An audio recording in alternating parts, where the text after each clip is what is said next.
What will America look like in 50 years? That's a scary question to ask yourself right now. The 24-hour news cycle will lead you to believe that the world is filled with increased violence, racism, and hopelessness. But what if I were to tell you that I've seen the future, and it's diverse, it's resilient, and it's full of compassion? It's a place called Refugee High. You see, schools have always been mini societies or social constructs that provide insights into our social order. If we look back in time now, we see the little girl, Ruby Bridges, walking into that all-white school alone in the 50s. Or later in the 1970s with Title IX and gender discrimination. Or more recently, our trans students and their increased rights in schools. The list goes on and on. Schools and kids have always pushed the boundaries of our society and have proven to the world that if it can happen in a school, it can happen in our world. Some of our schools are mirrors of our society with the inequities and poverty.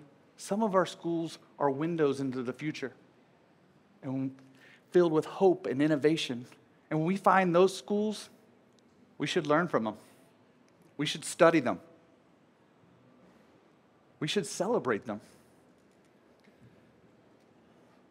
Schools and kids have always pushed the boundaries. Time and time again, they show us that people can live together in harmony despite their differences. If you want to see the future, you have to be the future. See, I got the keys about 10 years ago to Sullivan High School, and I was greeted by a group of kids from the Congo and then by another group of kids from Afghanistan. And I remember being so captivated by their stories. Some of them had spent months or years in refugee camps waiting to come to America. And they had such a strong desire to be a part of our community. You could feel the energy radiating off of them. It was just such an excitement for learning and a joy to be here and have the chance to be who they wanted to be. And there was no government or war that was going to stop them. This was the underdog story of all underdog stories. And the kids at Refugee High had a lot to teach the world. And as the leader, I would harness their energy and I would transform that school. Our purpose was clear. We would take all kids. And we had kids from all over the world, with over 40 languages spoken in our school, to kids from Chicago that have been marginalized by poverty their whole life or born with disabilities. And we would make our school a home by doing 3 simple things. We'd give them the opportunity to heal, build and restore relationships, and empower them to be exactly who they wanted to be. Before we could start on algebra or Shakespeare, though, we had to heal their hearts and their minds and their spirits. They came from war-torn countries, or some of the neighborhoods of Chicago. The student stories were so vast. Some of them had shrapnel in their legs from car bombs, or their schools were blown up in the Middle East. Or some of them had been shot at on their way to school, or lived their whole life in a group home. Over 10% of our kids were homeless. So we created a care team, a team of mental health professionals that would support the health and well-being of all the kids in our school. And they were a very nimble and flexible team, not knowing what they would encounter from each child's past. But with the care team and our school clinic, we would treat and diagnose and respond to trauma much like an ER responds to emergencies. When we start to heal our kids, we start to heal the world.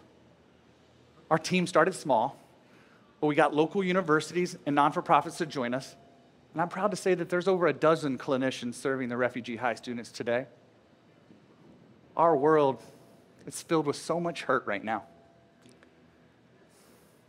Could you imagine if every kid had free trauma treatment and services in our country?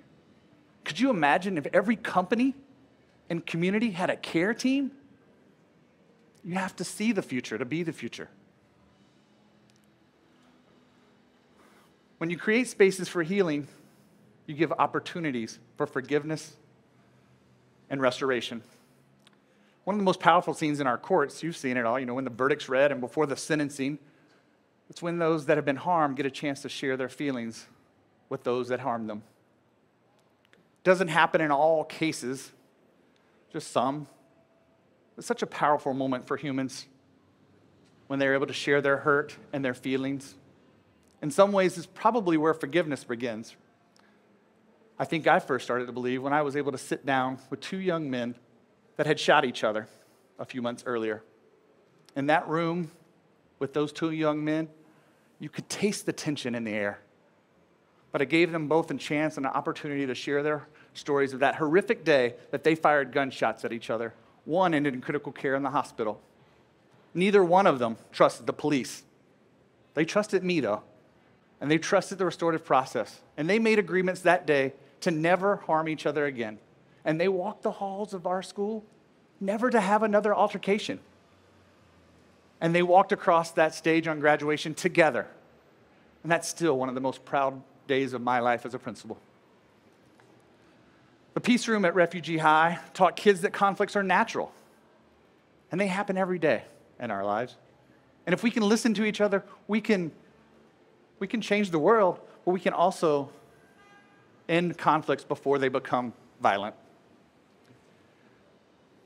Teenagers will have their problems. Trust me, I have one at home. And most of it comes from social media and the world's biggest stage for the old he said, she said argument, right?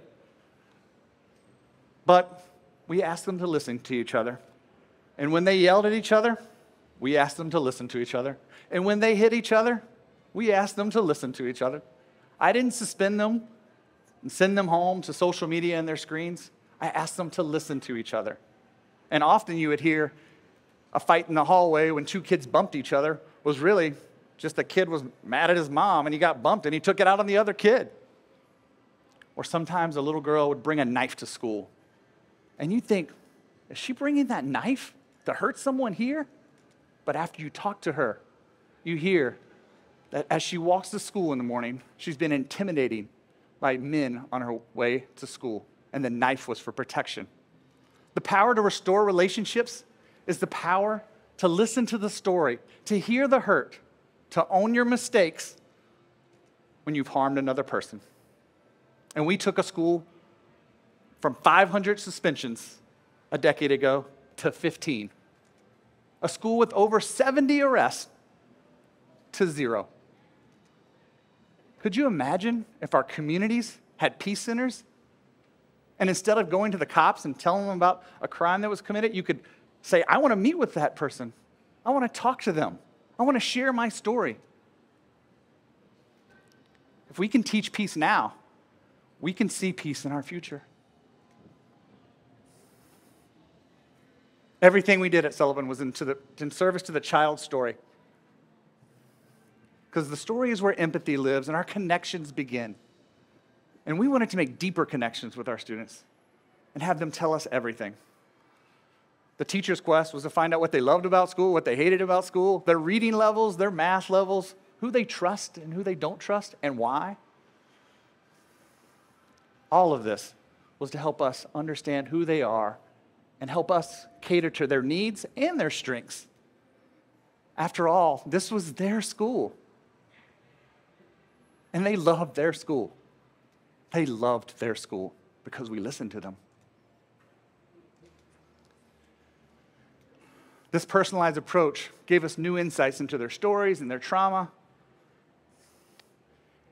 And if we really listened to them, we could hear the solution and make our community and our curriculum what they wanted it to be. In this stadium I'm standing in, there's always been one purpose. It's to win a World Series. It was a single purpose that everyone knew. And everyone believed that one day would happen. And sometimes it happens. The story of America is that same story, right? The story of the underdog that finally won. The story of Refugee High is that same story. And there are countless other schools in this city and in this country that we can learn from and implement their work into our everyday cities, communities, our neighborhoods, and companies. If we want to fix our world problems, we should look to our schools. and find out what they're doing.